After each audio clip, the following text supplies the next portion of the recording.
Good morning and welcome to Calvary Baptist Church to our adult Sunday school class. It is wonderful to have you here as you listen at home and as you follow along with us. We're continuing in our topical study from the book of wisdom, from the book of Proverbs, and I do want to let you know that our notes for this morning, I actually just recently put those up online. I just finished up some things this morning, so I put those up on our website this morning. So if you'd like the notes to be able to follow along, come to calvary.ca, the resources tab there. You should be able to download a PDF copy of our notes for this morning. Last week we began the topic of relationships, or we have been going through the topic of relationships and what Proverbs has to say about that. And this morning we're going to continue and talk more specifically about family relationships. And this morning we're going to be dealing with husbands, wives, and a few general things that Proverbs has to say about marriage. In light of that, I do want to let you know, just so that you are aware, there are a couple topics that are for married couples in here. So it's not descriptive or anything like that. We're not going through the book of Song of Solomon, so it's not that descriptive. But there are a couple verses that are meant for husbands and wives and deal with husbands and wives things. So just to let you know about that, it is part of our adult Sunday school class, and we are dealing with family relationships. And so I'll jump right into it this morning. There's a few general principles that we'll be tackling, a few general verses that have to say a few things, and then we will move on to what Proverbs has to say about marriage, and then wives, and then husbands, as we have time this morning. And later, or possibly next week, if we can get through all of our notes today, we will talk about family and parenting. Proverbs has a lot to say about parenting and kids and children and youth, and a lot of things to say about that. So next week, Lord willing, we will head into there. But this week, family relationships. And the first verse that we're going to tackle is Proverbs 11 and verse 29. I've already turned there. And as we go through, we may go over a lot of verses that we have before, but we are dealing with things topically. And Proverbs 11:29 is our first verse. It says, "He that troubleth his own house shall inherit the wind, and the fool shall be servant to the wise of heart." The understanding that Proverbs gives to us about family is that a large portion of our life and the things that we do in our life impact our family. And one of the things is, and the value of family, and here in this verse, the principle is if you cause trouble at home, you're going to end up inheriting nothing. If you are one that just is at odds, and if there's a great deal of disagreement, if there's trouble, and if you're causing trouble at home, in the end of things, in the inheritance at the end of it, you're going to end up with nothing. So don't sacrifice and don't think it's okay to cause trouble at home for your family in any way, because it means you'll end up with nothing. Cause trouble at home, you'll end up with nothing. Another verse, just a few chapters over, Proverbs 15:27. "He that is greedy of gain troubleth his own house, but he that hateth gifts shall live. Dishonest profit or bribery will bring trouble to your home." Again, the thing that I mentioned before is trouble and how we conduct ourselves elsewhere impacts our home life. It impacts our home. And this is talking about a person who is willing to sacrifice anything, who is so greedy for gain that they become dishonest.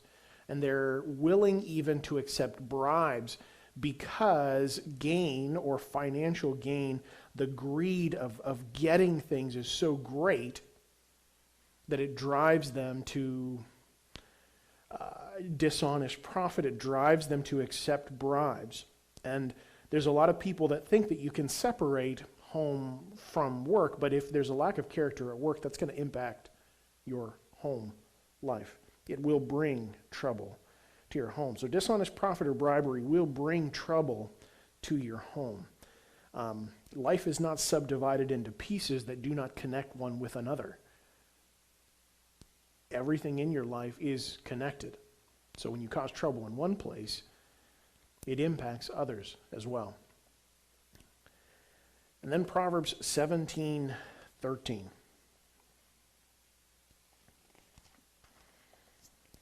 Whoso rewardeth evil for good, evil shall not depart from their house. The principle that I put into your notes there is to think of David and Uriah the Hittite. David made some mistakes, some very big mistakes. He should have been at the front lines with his soldiers, but he decided to stay at home. He was a little bit lazy. He saw Bathsheba, and then the whole sin with Bathsheba came about. And in order to cover that up, he brought Uriah home to see if he would sleep with his wife and cover up the fact that David had slept with her. And Uriah, having men at the front line and knowing that that was his job, said, no, I'm not going to go home. If my men are at the front lines, I'm not going to do that. And so he just slept at home. David even tried to get him drunk so that he would go home and sleep with his wife, and Uriah wouldn't do it. He was an upstanding man, and he thought, if my troops are there, I'm not going to leave them. And so Uriah was a good man. And because Uriah wouldn't, David sent him back to the front line and basically told the captain of the guards, send Uriah's men forward and then drop everybody back so that Uriah dies. David returned evil for good. And as a result, that had an impact on his house. It had a huge impact on his family. And that's the principle that God has built into this world. Don't return evil for good. Keep that away. That is a principle that God has built into the world and how things are going to function. Don't return evil for good. It doesn't end well. It has an impact on your family. So think of David and Uriah the Hittite when you read that verse. Then Proverbs 27.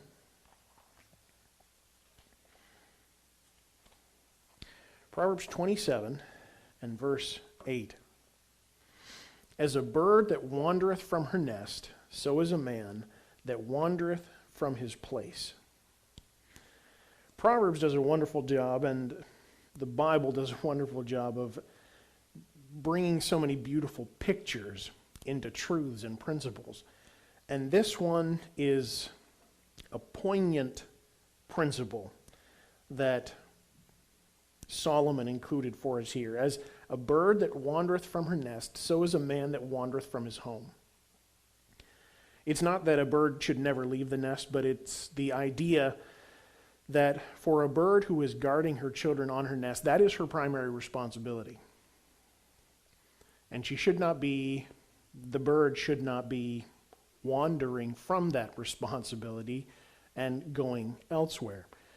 And in the same way, so is a man that wandereth from his place. The principle is a very simple one. Don't go looking for trouble. Stay at home. Understand your responsibility. Now, he is perhaps more delicately saying, but don't, in other places he doesn't really beat around the bush at all. This is talking about spouses have responsibility to their own spouses. They have a responsibility at home. So if there's problem and if there's issue, don't go looking for trouble elsewhere. There's people that get into trouble. There's sexual sin. There's emotional connection that people should not make. There's There's inappropriate things that take place because people don't understand the responsibility that they have at home, and so they go wandering. They go looking for trouble. Don't go looking for trouble. If you know that there's an issue, you deal with that and you stay home. You understand your responsibilities. So don't go looking for trouble. Stay at home. If something is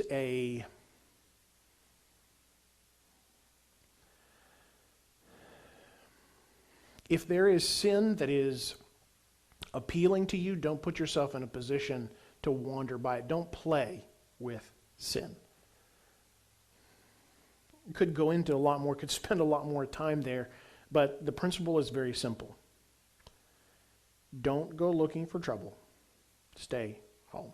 If there's things that are dangerous for you to do, don't play with them. Don't wander around with them. Stay at home. So some general principles for family relationships. And now we're going to talk about marriage in general, because there is a specific verse that deals with the entire kind of marriage situation and very poignantly deals with it, and that's in Proverbs chapter 5.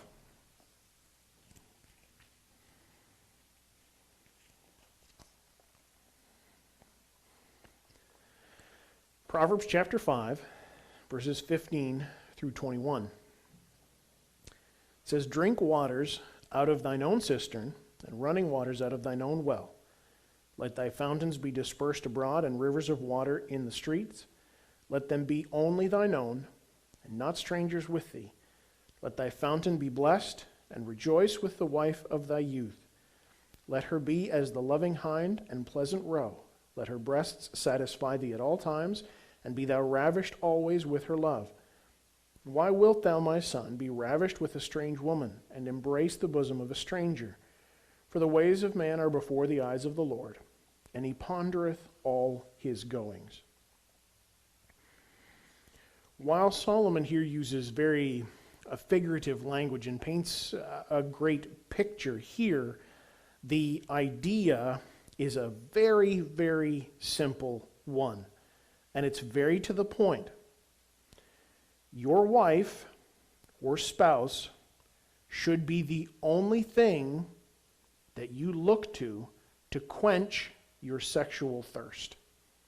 He's not beating around the bush. He's getting right to the point. This is something that in a marriage, this has to be the way things function. Your wife or spouse should be the only thing that quenches your thirst. Don't go looking anywhere else. Don't go looking for water from anywhere else. Don't go looking for satisfaction from anywhere else. Just there. I'd like to read what one commentary had to say. It says, "The many figurative references to water, cisterns, running, well, fountains, rivers, are interpreted as one's wife. The allusion is to quenching one's sexual thirst. Many houses had their own private cisterns to store rainwater. The father prayed that God would bless his son's wife, with the result that the son would always rejoice in her, since something that is blessed is by definition able to satisfy. The wife of thy youth is the first wife. A man should not seek another wife or a different woman. Loving implies sexual love. In this context, to be ravished is to drift unconsciously in pleasure. In other places, it is used of intoxication or straying from righteousness." So the principle that he is teaching, that he is telling to his son, to us, is for us not to seek satisfaction of any kind anywhere else. There is one source for your sexual satisfaction, and that is your wife. Nothing else. And that includes everything. It includes pornography. It includes emotional cheating. It includes everything. When it comes to sexual satisfaction, your wife. And that's it. Why would you go elsewhere? There is no need to go elsewhere. That is it. Don't go wandering. God is watching. The marriage relationship is a precious one in God's sight. It is a valued one. It is one of the first institutions that God made and gave us in the world. And he deals with it seriously and places great value in it. It matters. So don't go looking elsewhere. It's your wife. Be satisfied with your wife. Don't go wandering.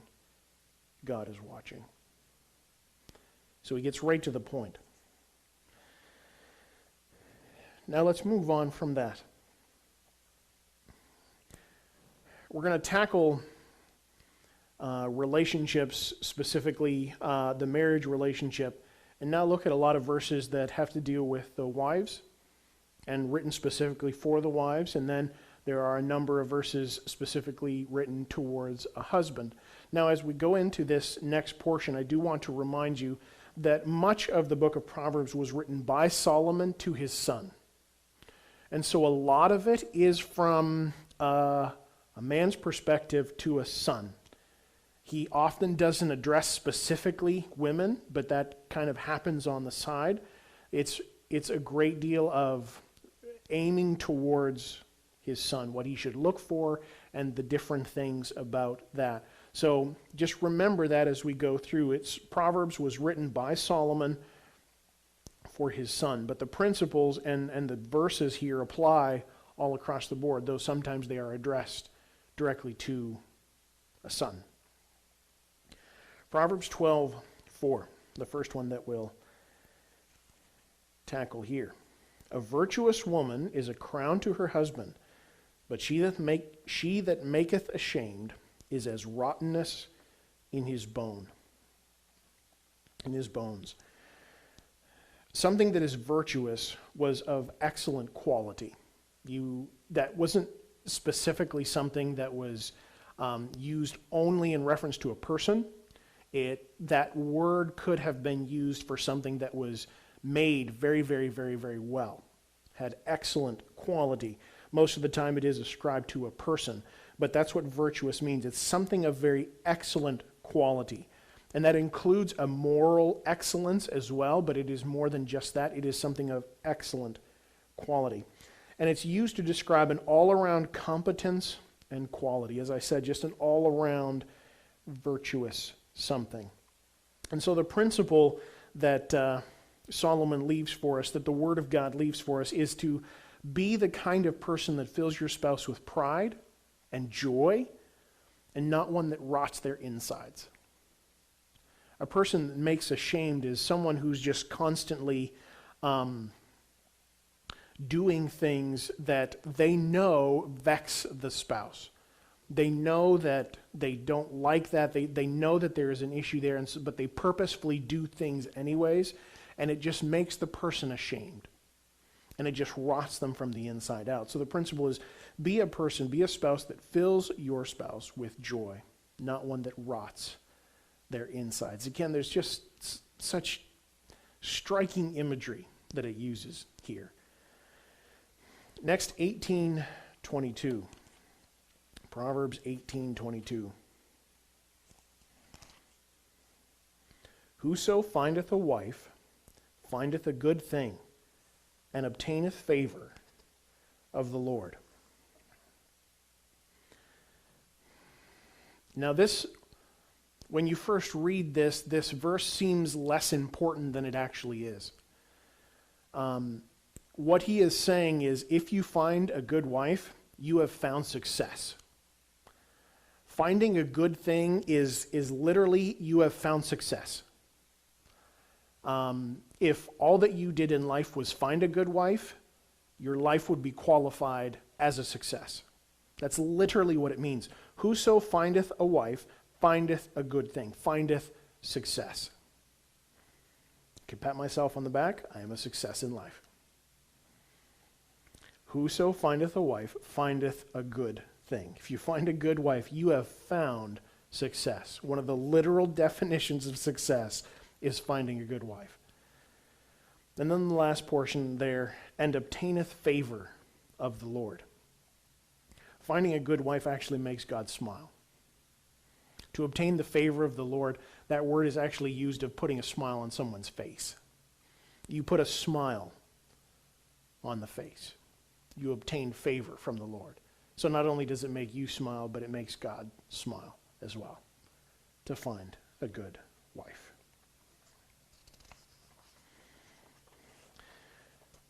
Just the next chapter, Proverbs 19, 13 through 14.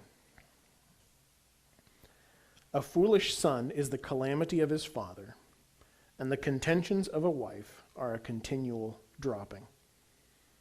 Houses and riches are the inheritance of fathers, and a prudent wife is from the Lord. Again, there's a lot that it says here.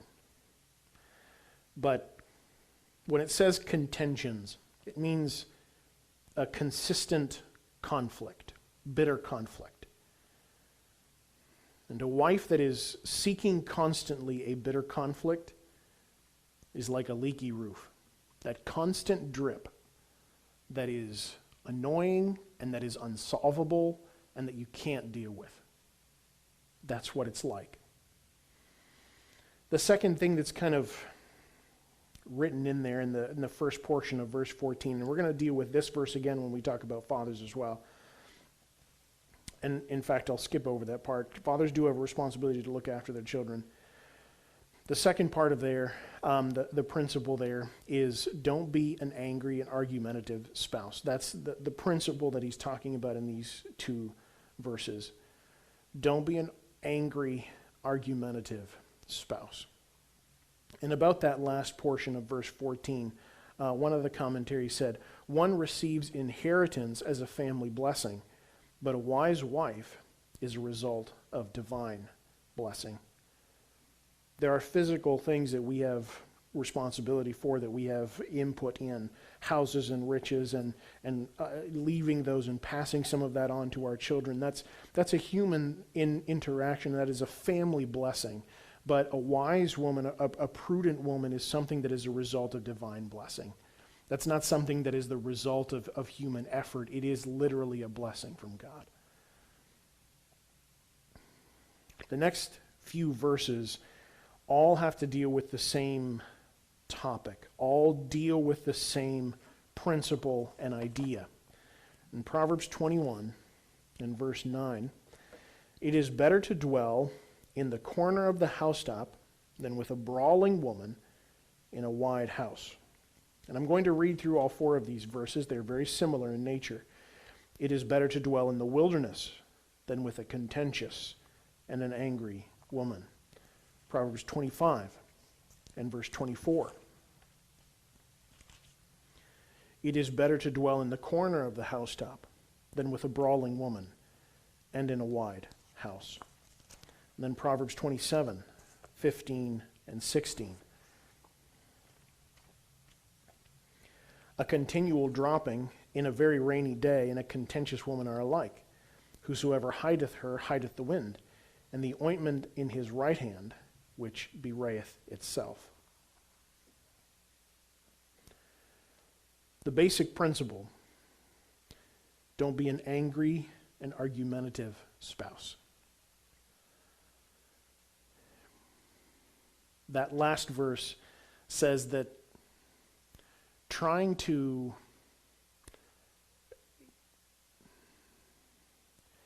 dealing with the fallout from an angry and contentious woman, it literally says, is like trying to bottle up the wind. It's like trying to hold in your hand oil or ointment. It's impossible to do it. A contentious, an angry, and argumentative spouse, it's just an impossible thing to contain, and it is a very difficult thing to live with. It's better, it says in those first three verses especially, it's better literally to have next to nothing than to have everything but be in a relationship that is angry and argumentative all of the time. So it's a caution from Solomon to his son, and it's also a rebuke for wives that might be that way. And it's a principle that applies across the board. If you're a spouse, don't be angry and argumentative all the time. It's not going to have any benefit for you. It's not going to bring anything. It's just going to suck the life out of a marriage. Then the last thing that deals with specifically wives is Proverbs 31. Now this is a passage that many of us are familiar with, and I'm not going to take the time to really delve into the entirety of the chapter that deals with the virtuous woman, but just to give you a few notes. Proverbs 31, 10 through 31 is description of a virtuous woman. And it's written as an acrostic poem. It is a beautifully written poem. Each phrase begins with one of the 22 letters of the Hebrew alphabet in consecutive order. In Hebrew, this is a beautiful and extremely well-written poem. And it portrays her value, her behavior, her activities, and her character.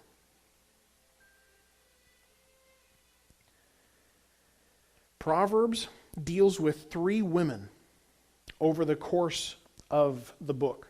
It starts off and it introduces Lady Wisdom. Then it talks about the harlot, but Proverbs finishes with an exposition, with a poem describing he finishes talking about a very real woman, the virtuous woman. So he starts talking about Lady Wisdom, moves on talking about the harlot, and now finishes with a real woman.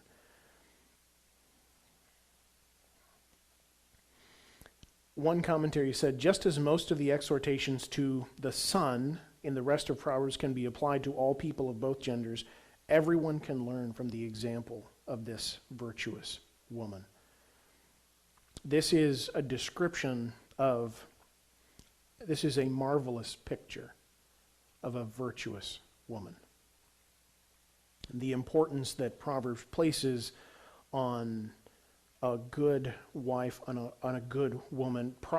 Solomon thought it was very, very, very, very important for his son to find a good wife.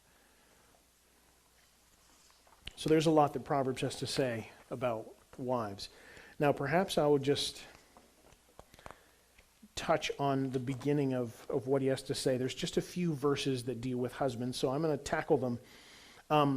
The first one that deals specifically with husbands, because there's fewer things, the principles for husbands are fewer. It's probably because we can't handle too much at the same time. So Proverbs chapter 3 is the first one. Solomon keeps things very simple when it comes to dealing with husbands.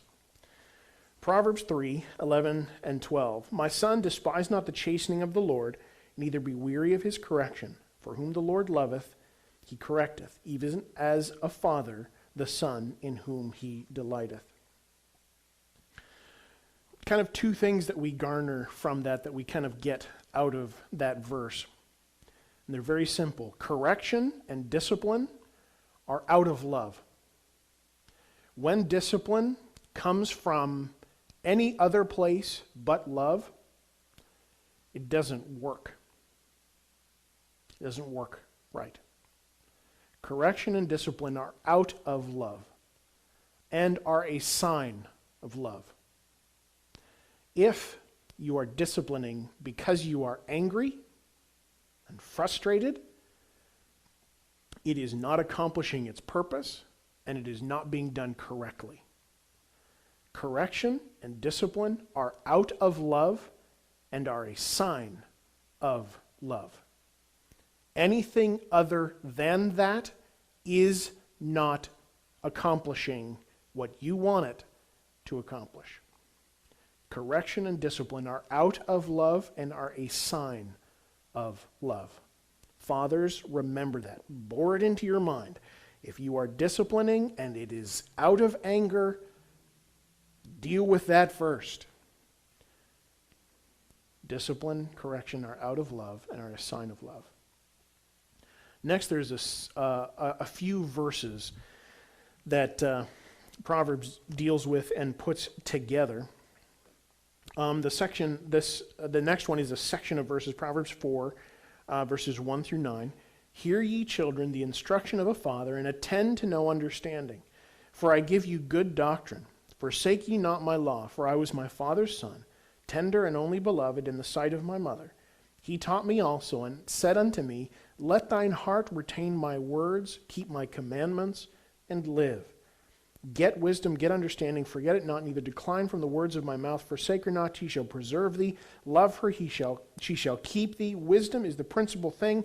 Therefore get wisdom with all thy getting, get understanding. Exalt her, and she shall promote thee. She shall bring thee to honor when thou dost embrace her. She shall give to thine head an ornament of grace, and a crown of glory shall she deliver to thee.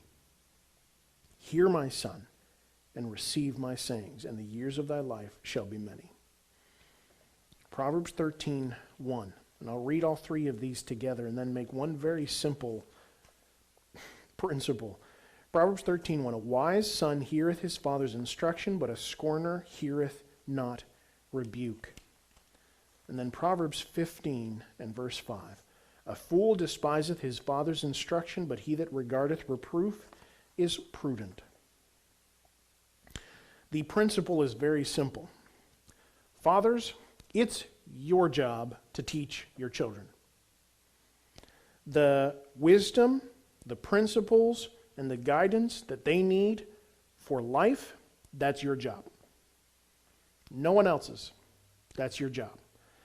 The entire book of Proverbs was written by Solomon to give to his son, so that his son would have the wisdom and the guidance to make decisions and to understand how to function in the world properly. That is our responsibility. As a father, that's on me. It is your job to teach your children the wisdom and the guidance that they need. That's us.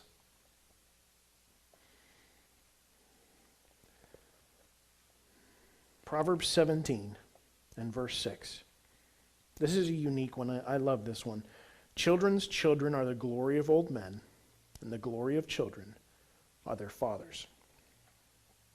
Two things quickly as we get close to the very end of our time, and I know I may be going a little bit longer. 17:6. A grandparent's symbol of status is their grandchildren. Children's children are the glory of old men. And the second part of that, a child should be proud of their father. The glory of children are their fathers. These are stated almost as facts, as in these things should always be true. A grandfather should take glory. It should be a marvelous, a symbol of success for them to have grandchildren. They take great pleasure in grandchildren. We all know those things. Grandparents that love their families just consider it a symbol, a status that they have grandchildren. They love them. And the second thing is that a child should be proud of their father. There should never come a time. And yes, perhaps when kids are teenagers, they no longer want to be in your company as much, and then the relationship changes. But the very simple biblical principle is that a child should be proud of their father. There should never be a time as a father that you act in such a way that your children are ashamed of you. Maybe not embarrassed by how you love them or something like that. That's not what I'm talking about, but I'm talking about shame. There should never be a time when, as a father, your children are ashamed of you.